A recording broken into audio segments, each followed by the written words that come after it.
వంటశాల అంతా ఇండ్లనే ఉండేది. ఇప్పుడు గక్కడ దేవునిల్లు, గిక్కడ పడక గది, గక్కడ డైనింగు, గిక్కడ కిచెన్, ఇవన్నీ నిన్ను మరిచిపోవడానికి ఇచ్చావా అని అడిగాడు. సుధామా, వీటితో పాటు నీకు వరం ఇస్తున్నాను.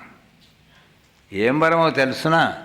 నిరంతరం నువ్వు వెళ్ళిపోమ్మనన్నా కూడా నీ మనస్సులోంచి నేను పోను. ఎప్పుడు నీ మనస్సులోనే ఉంటాను. నాకు రెండవ వైకుంఠమే సుధామ గృహము. ఇంకో వరం కూడా ఇస్తున్నాను. నీ కథను ఎవరు చెప్పినా ఎవరు విన్నా నీ అంత వాళ్ళు అవుతారు వాళ్ళంతా అన్నమాట. అందుకోసమే భక్త సుధామ భాగవతంలో వస్తుంది. మన ఈ భాగవతంలో లేదు, హిందీ భాగవతంలో ఉంది సుధామ చరిత్ర. కుచేరుడు అనుకుంటారు చాలామంది. అందుకే ఇక్కడ పరమాత్ముడు ఏం చేస్తూ ఉంటాయంటే తన అవతారాలు ఎత్తి ఉనికిని చూపిస్తూ తన గురించి తను తెలుపుకుంటూ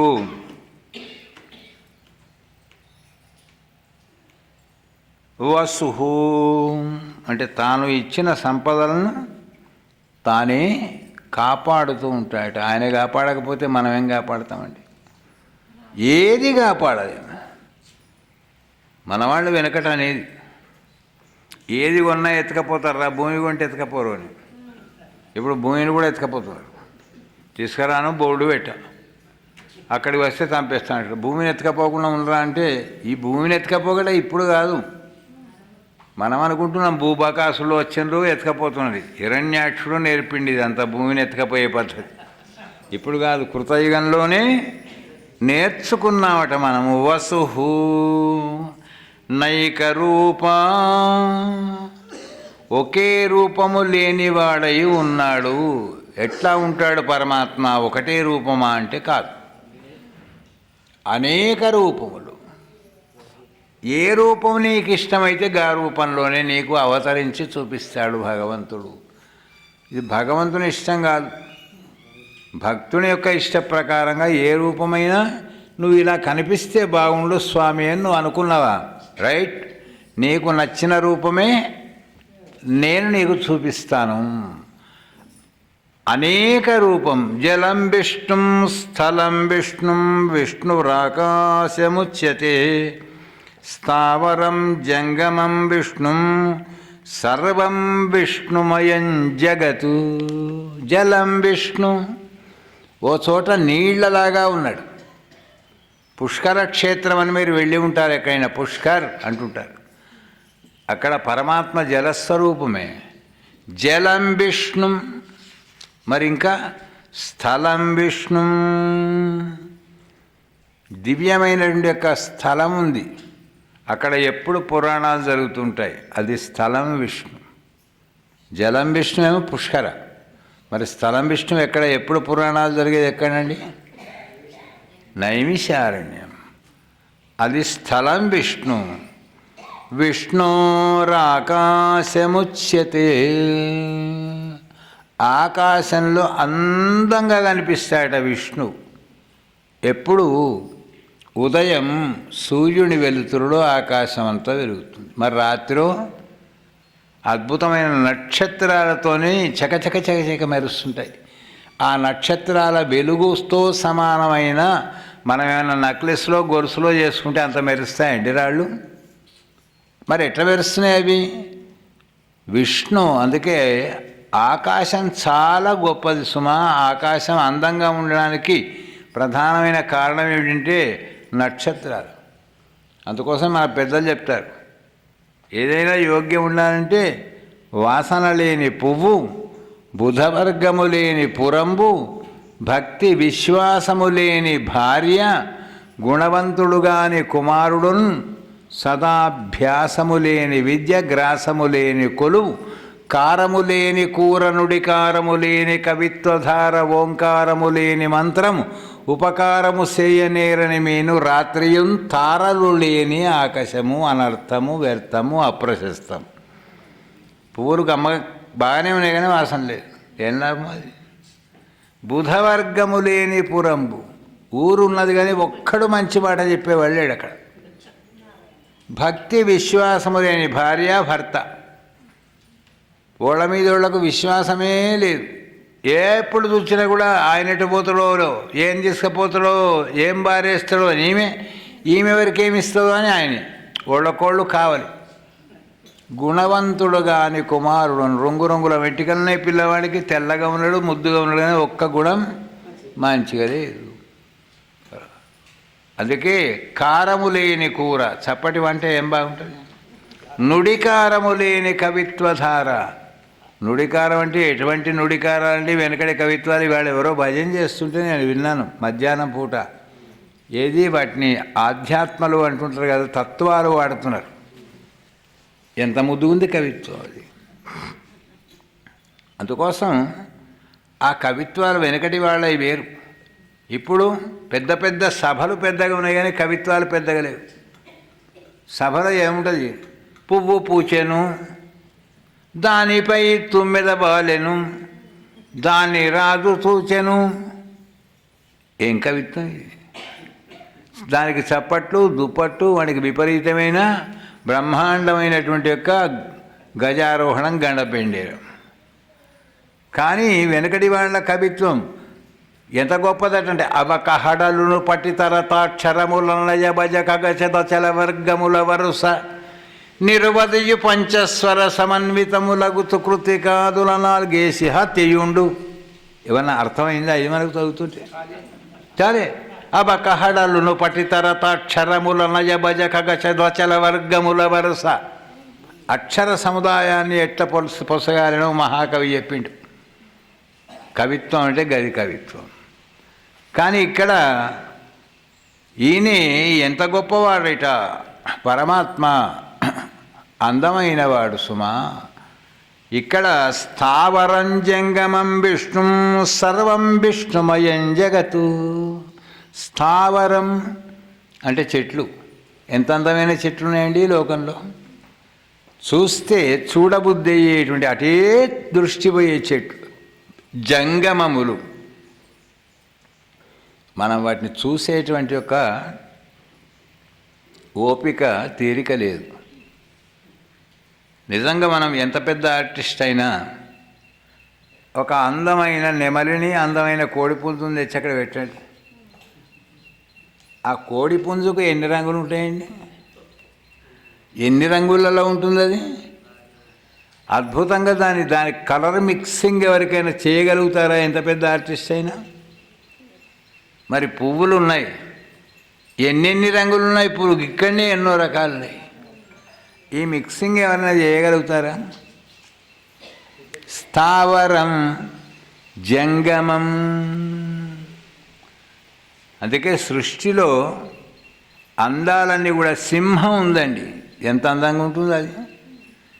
మనకు పోయి దగ్గరికి పోవడానికి భయం అనుకోండి, కానీ చూడడానికి ఎంత అందంగా ఉంటుంది. ఒక జంతువును పోలినట్టు ఒక జంతువు ఉందా, ఒక పక్షిని పోలినట్టు ఒక పక్షి ఉందా? ఒకదాని అందాన్ని, అందం వేరు, దాని ఆహారం వేరు, దాని సౌండ్ వేరు, దాని కూతలు వేరు, ఇన్ని వేరు వేరుగా పెట్టాడు. ఈ పువ్వులే ఉన్నాయి, వీటి సైజు వేరు, రంగు వేరు, వాసన వేరు, మెత్తదనం వేరు. దేని దానికే ఏర్పాటు చేశాడు. మనం కూడా తయారు చేద్దాం 2 పూలు అంటే ఏం చేయరు, ప్లాస్టిక్ పూలు తప్ప. అవైనా వీటిని కాపీ కొట్టినాయి.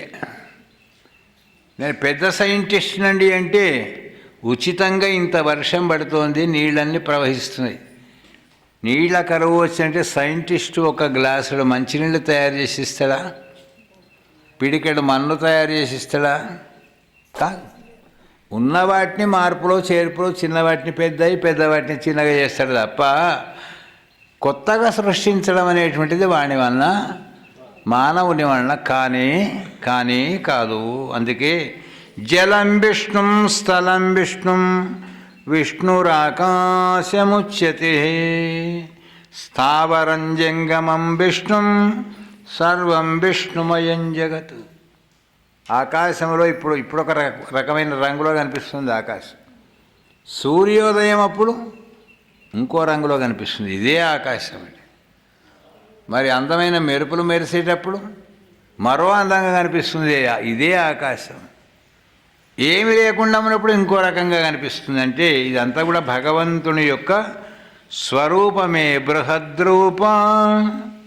బ్రహ్మాండ స్వరూపము కలవాడైన భగవానుడు బృహద్ రూపము. అంటే ఎంతవాడు భగవాను అంటే బ్రహ్మాండమంతా కూడా అణువణువులో ఆయన యొక్క స్వరూపము అందమే ఉంది. శిపివిష్ట ప్రకాశన. సూర్యమండమునందరి కిరణములు ప్రతాపవంతమైనటువంటి కిరణ వైభవము కలిగినవాడు. అందుకే సూర్యకిరణాలు ఎన్ని ఉంటాయంటే కోటాను కోట్ల కిరణాలు, అందమైన కిరణాలు, రంగురంగుల కిరణాలు.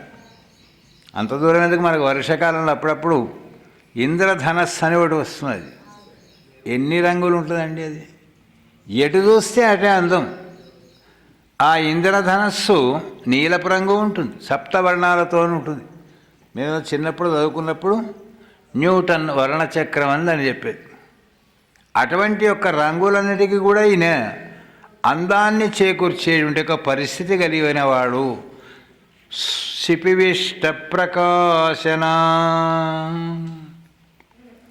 ఏ వస్తువు అయినా జీవప్రకాశము, తేజోప్రకాశము, శబ్ద ప్రకాశము అంటే సౌండ్ రావడము, వెలుతురు కనిపించడము, అందంగా కనిపించడము ఎలా జరుగుతోంది అంటే ఈయన వల్లనే జరుగుతోంది సుమా. యావ సృష్టిని మనం ఒకసారి స్మరిస్తే సృష్టి అణువణువులో కూడా భగవంతుడు కనిపిస్తూ ఉంటాయట. ఓజస్తేజోజ్యుతిధర ప్రకాశాత్మా ప్రతాపన రద్ధ స్పష్టాక్షరో మంత్ర చంద్రాంశరు భాస్కరజ్యుతి.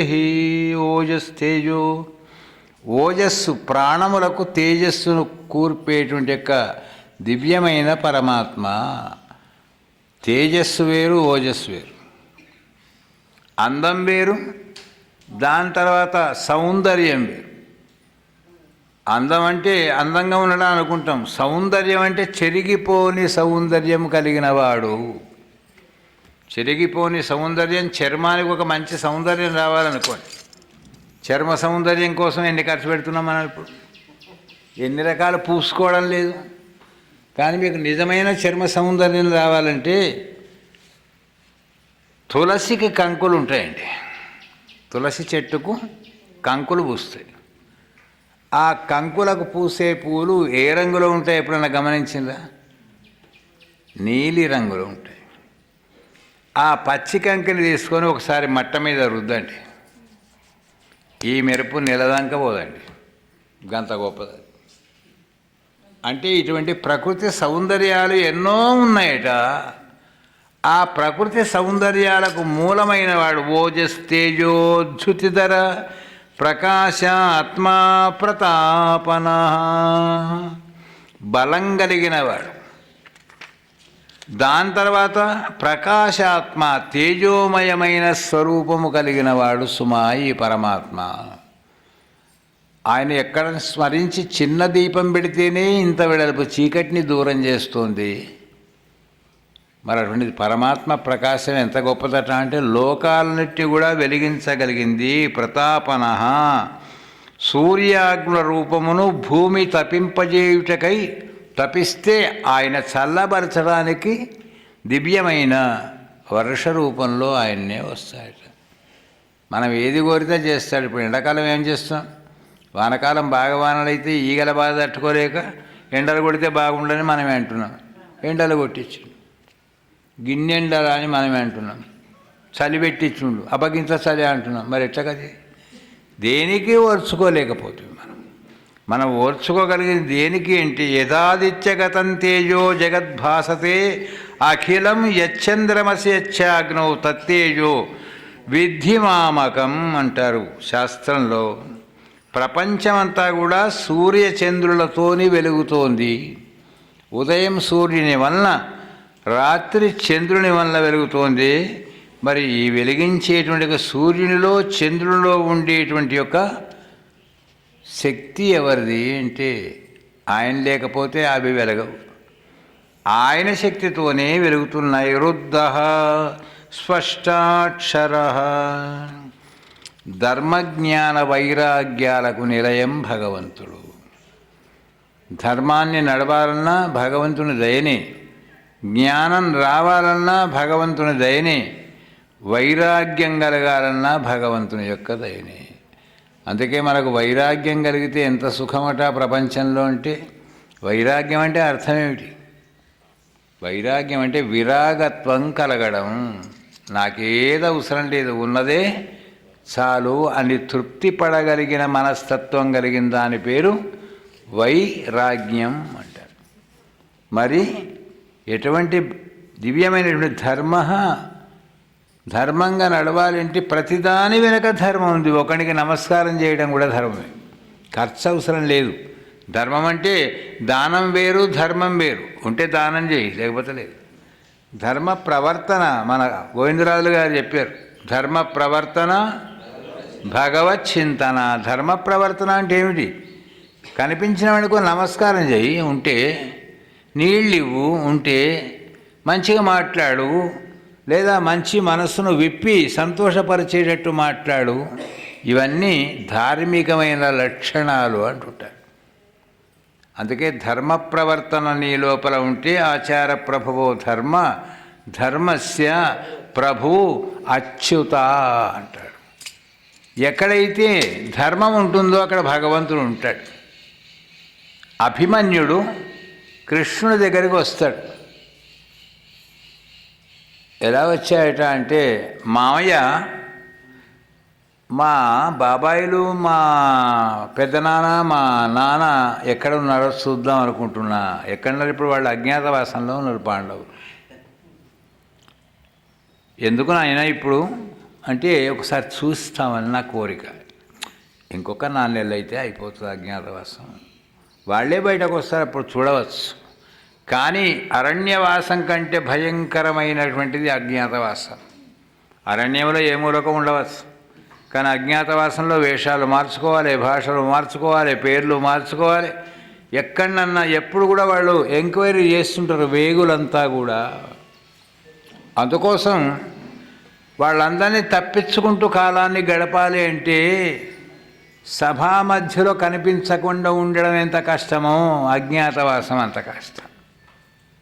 మరి వీళ్ళ తిరిగానే అక్కడ కౌరవులు కూడా వెతుకుతున్నారు. పాండవులు ఎక్కడన్నా కనిపిస్తే ఇక 4 నెలలే ఉన్నది టైం. 12 ఏళ్ళు అయిపోయాయి. 1 సంవత్సరం అజ్ఞాతవాసంలో 8 నెలలు అయిపోయింది. అందుకోసం వాళ్ళని పట్టుకోవడం ఎట్లా నిత్యము రంది దుర్యోధనుడికి, ధృతరాష్ట్రుడికి. ఇంకా 4 నెలలు అయితే మళ్ళీ వచ్చి పడతారు ఇక్కడ. రాజ్యం ఇవ్వాల్సి వస్తుంది అని ధృతరాష్ట్రుడికి, మళ్ళా వచ్చి పీడ వచ్చి పడతానే దుర్యోధనుడికి. మరి అక్కడ పాండవులకు వాసుదేవుని దయ వలన ఇంకో 4 నెలలు గడిస్తే అయిపోయాయి. వాళ్ళు ఉత్సాహంగా ఉన్నారు. 1000 రకాల ప్రయత్నాలు చేస్తున్నారు కౌరవులు. చివరి వరకు శకుని ఓ మాట అన్నాడట, ఈ మధ్యకాలంలో ఏ దేశంలో ఉన్నారో కనీసం మన బడుద్ధాయిలు కనుక్కోకపోయి, ఈ ఊళ్ళో కాదు ఏ దేశంలో ఉన్నారో వాళ్ళు. అందుకోసం నేను ఒక ఉపాయం ఆలోచించాను అని జీమూతమల్లుండి పిలిపించాడు. వాడు ఎంతవాడు అంటే 2000 మంది పహల్వాన్లతో ఒక్కడే కొట్లాడతాడు. 2000 మంది వట్టివాళ్ళు కాదండి, పహల్వాన్లు. దుర్యోధన ఈ జీమూతమల్లుడు దేశాలు తిరుగుతాడు, తిరిగి వస్తాదులందరినీ కవిస్తాడు.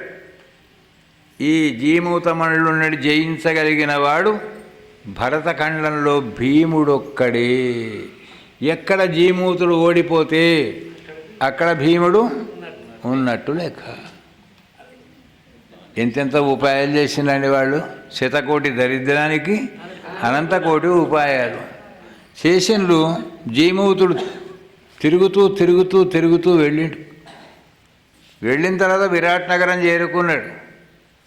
అక్కడ ఈయనను ఆహ్వానించింది ఎవరంటే ఉత్తర ప్రజ్ఞలు అంటుంటారండి. ఏ పని చేయని వాడు ఉత్తగా మాట్లాడేవాడు ఉంటాడు కదా, వాడి పేరు ఏంటంటే ఉత్తర ప్రజ్ఞలు అంటుంటాడు. వాడు అన్నీ సలహాలు ఇస్తాడు. ఉత్తర ప్రజ్ఞలు అంటే సలహా. మనం పందిరి వేస్తున్నాం అనుకోండి, ఏం కట్టెలు పెడుతున్నారు పందిరికి?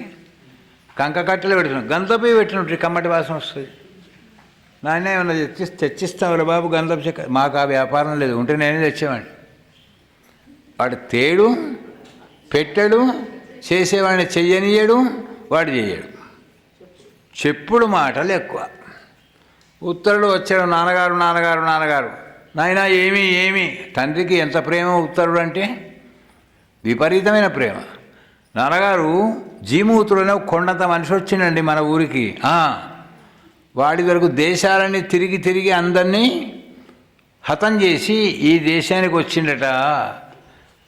అరే నాయన ఉత్తరా, మన దగ్గర ఎంతమంది ఉన్నారు పహల్వాన్లు? 200 మంది ఉన్నారు నాన్నగారు. మరి సందేహం, ఒకవేళ ఈ 200 మంది పహల్వాన్లు వాడితో గెలవకపోతే నేను లేనా అన్నాడు. ఎవడు? వీడు. అందుకోసమే పరిస్థితి ఏమిటంటే ఉత్తర ప్రగల్భాలు అంటారు.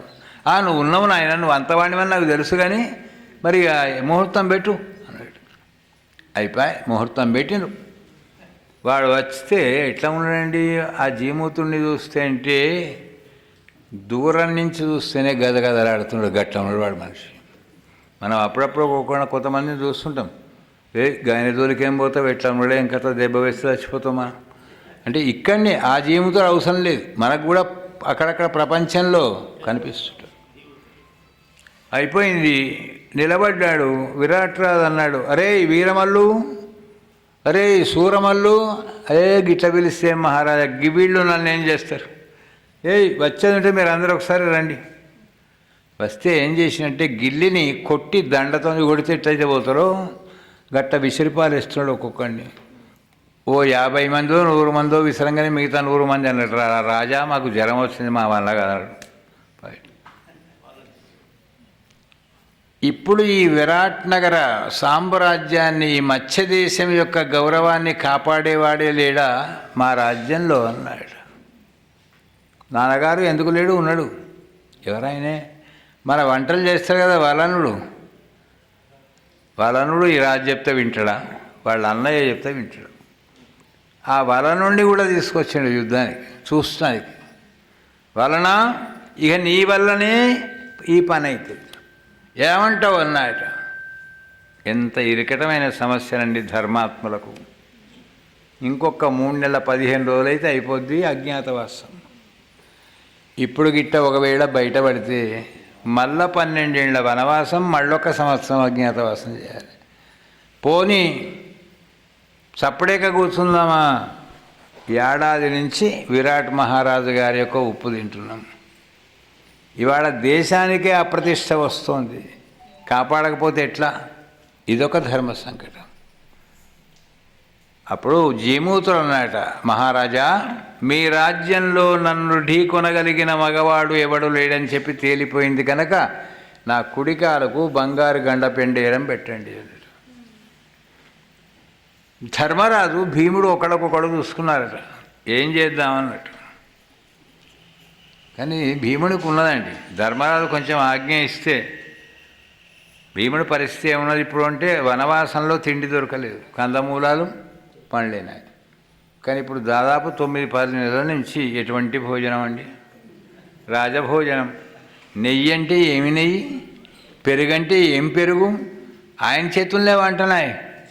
అందుకే వంట వాళ్ళు కమ్మగా తింటారట మనకంటే. కారణం ఏమిటి? మీది పప్పుచారు నీళ్ళు మనకు వస్తారు, అడుగుది గట్టిది వాళ్ళు తింటారు. వంట వాళ్ళు అదృష్టవంతులు. ఈయన కూడా అద్భుతమైనటువంటి పదార్థాలను తింటున్నాడు కానీ దీనికి పని లేదు.